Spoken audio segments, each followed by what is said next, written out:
જો મિત્રો પૂડા આવડતું નથી, પહેલી વાર મેં તો બનાવ્યા. એટલે મમ્મી બનાવતા હતા પણ મેં નથી બનાવ્યા. અને આ પૂરી હવે મિત્રો શાક બનાવવાનું છે. આ મારા હસબન્ડને એટલે મારા ઘરવાળાને બહુ જ ભાવે છે.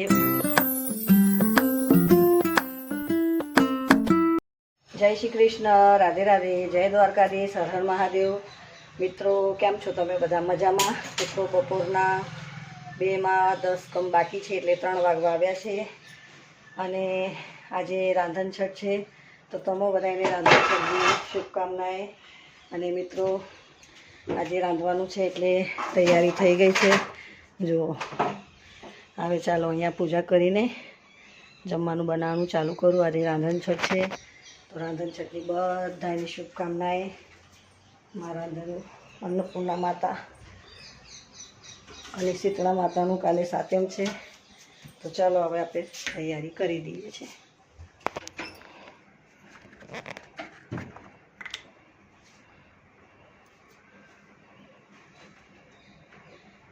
પહેલાં 5 ચાંદલા કરી દઈએ અન્નપૂર્ણા માતાનું નામ લઈને.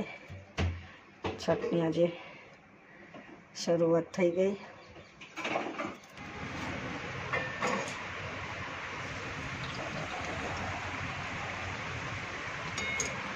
મિત્રો જો ગરમા ગરમ પૂરી.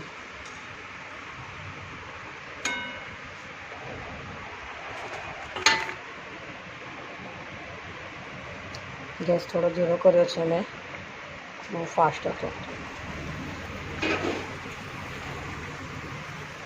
જો આજે છઠ છે એટલે થોડુંક બનાવવું પડે જમવાનું. આજ તો બધા એના ઘેર સરસ સરસ જમવાનું, સરસ સરસ પકવાનું બનશે બધા આજે. જો મિત્રો પૂડા આવડતું નથી, પહેલી વાર મેં તો બનાવ્યા. એટલે મમ્મી બનાવતા હતા પણ મેં નથી બનાવ્યા. અને આ પૂરી હવે મિત્રો શાક બનાવવાનું છે. આ મારા હસબન્ડને એટલે મારા ઘરવાળાને બહુ જ ભાવે છે મગ મઠિયાનું કોળું, તો કાલ માટે આ શાક છે. અને આટલા કારેલા છે, આમાં ચણાનો લોટ છે. તો થોડું થોડું મિત્રો બધું બનાવીશ, કેમ કે મારો દીકરો નિશાકો નાખે ને કાનો મારો કે છે બધા એના ઘરે મમ્મી જમવાનું સરસ સરસ બને છે ને આપણા ઘરે કાંઈ નહીં, એટલે મિત્રો બનાવું છું થોડું થોડું. અને એમાં આજે રાંધણ છઠ છે, તો ભાઈ આપણી પાસે જેટલું છે એટલામાં જ ખુશ છે, અને જેટલું મળે છે એટલું બનાવું છું. તો બન્યા રહેજો વિડીયોમાં. આટલા કારેલા છે અને આ મગ મઠિયા મારા ઘરવાળાને બહુ જ ભાવે છે, તો કોરા બનાવીશ. પણ શું કરીશ, બપોરની ખીચડી છે તો ખીચડી પહેલાં વઘારી કાઢું ડુંગળી એવું નાખીને. તો બસ એ ચલાવી લઈશું ડુંગળી અને મસ્ત શેકીને ખીચડી વઘારી કાઢું. ને આમાં ચણાનો લોટ છે, મમ્મી 20 રૂપિયાના લઈને આવ્યા. આ 25 રૂપિયાનું મેં સવારે લીધું. મગ મઠિયા પલાળેલા છે તૈયાર. તો આ બનાવવાનું છે, અને કારેલાનું શાક. અને આ તો બસ આવા 3 આઈટમ રહી છે, ને ખીચડી કુકરમાં છે, અને આટલું આમાં બનાવી દીધું. તો મિત્રો હવે થોડી થોડી તૈયારી શરૂ થઈ ગઈ છે બનાવવાની. આ પાપડીઓ ખારો મમ્મી લઈને આવ્યા છે, મમ્મીજી ભજીયામાં નાખવા. મેં કહું હતું હું શા માટે લાવ્યા, તો એ લઈને આવી ગયા. લસણ એ લઈને આવ્યા છે. જો ચાલો સરસ કર્યું. તો ચાલો મિત્રો હવે બધું ધીરે ધીરે બનાવવાની તૈયારી શરૂ કરું છું. જો વઘારેલી ખીચડી મિત્રો, મસ્ત ડુંગળી ને જીરું ને એવું બધું નાખી દીધું છે.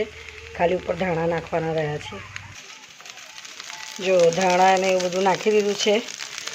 તો બપોરે ખીચડી બનાવી હતી અને ખોપરાની ચટણી, તો આટલી વધી હતી તો વઘારી કાઢી. અને મિત્રો આ ધાણા, આ કારેલા સમારી કાઢ્યા, ને મગ મઠિયા મસાલો પણ વાટીને તૈયાર છીએ. અને ઘરમાં પસારો તો જુઓ, આ બધું બાકી છે કામ, બધું સમારીને બધું કમ્પ્લીટ તૈયાર કરી દીધું છે મેં. બસ હવે આ બધું સાફસૂફ કરીને પહેલાં આટલા વાસણ ઘસી કાઢું ને પછી બનાવું થોડું બીજું. મિત્રો આવી ગરમીમાં ખાવાનું બનાવી રહી છું. કેટલા વાગ્યાની? 2 વાગ્યાની, હા 2, 2:30, 3 વાગ્યાનું ચાલુ કરી દીધેલું મેં. તો થોડી પૂરી બનાવી, પૂરા બનાવ્યા, હવે થોડાક ભજીયા અને આ થોડું બાકી છે શાક બનાવવાનું, કારેલાનું ને મગોઠિયાનું. બીજું કશું બનાવવાનું નથી મિત્રો.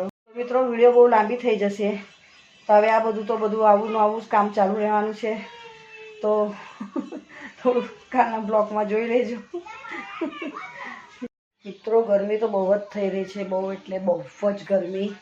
અને આ બધું હવે સાફસૂફ કરી કાઢું, પછી ગેસ છેલ્લે ધોઈ કાઢું, બધું સાફ કરી કાઢું, રસોડું કિચન ઉપરનું, કેમ કે આજે છઠ છે. 12 વાગ્યા પછી બધું તાળું પાડી દેવાનું હોય છે. ચૂલો હોય, ગેસ હોય, સગડી જેના ઘરે જે હોય એ. મારા ઘરે તો બહુ વર્ષો પછી ગેસ જોવા મળ્યો છે મને, એટલે હું બધું ડીશો બીશો બધું એકદમ સરસ વ્યવસ્થિત ચોખ્ખું કરીને ધોઈ નાખીશ. અને પછી કંકુથી ચાંદલા કરીને પૂજા કરીને ફિનિશ કામ આપણું. તો આજે 12 વાગ્યા પહેલાં ચૂલો ઠંડો કરી દેવાનો, એટલે બધું ફટાફટ બનાવી દઉં. અને પછી નહીં ધોઈ નાખું. જરા જો ગરમીમાં કેવી બે હાલ થઈ ગઈ છું. 3 વાગ્યાની 2-3 વાગ્યાની વર્ગી છું અહીંયા બધું બનાવવા માટે. તો જેટલું મળે છે એટલું બનાવે છે, એટલામાં ખુશ છે. બસ મસ્ત રીતે કાલે સાતમ કરીશું, આજે છઠ છે. તો બધાને છઠની શુભકામનાએ. કાલે શીતળા સાતમની પણ બધાની શુભકામનાએ. ભગવાનમાં શીતળા માતા બધાને ખુશ રાખે, સ્વસ્થ રાખે અને બધાને મસ્ત રાખે, બધાની ઈચ્છા પૂરી કરે પ્રભુ મા શીતળા માતા. તો ચાલો મિત્રો, હું બધું ફટાફટ મારું કામ પતાવી દઉં, પછી ગેસ પણ ઠંડો કરવાનો છે. તો ચેનલ પર નવા હોય તો અમને સબસ્ક્રાઈબ કરજો, અને વિડીયો કેવી લાગી તે જરૂરથી કોમેન્ટ કરજો. મળે એક નવા બ્લોગમાં. જય શ્રી કૃષ્ણ, રાધે રાધે. અને બધાને મારા તરફથી ને મારા પરિવાર તરફથી હેપી રાંધણ છઠ, હેપી શીતળા સાતમ. બધાને શુભકામનાએ. માં બધાને ખુશ રાખે. જય શ્રી કૃષ્ણ, રાધે રાધે. જય દ્વારકાધીશ. હર હર મહાદેવ. બાય.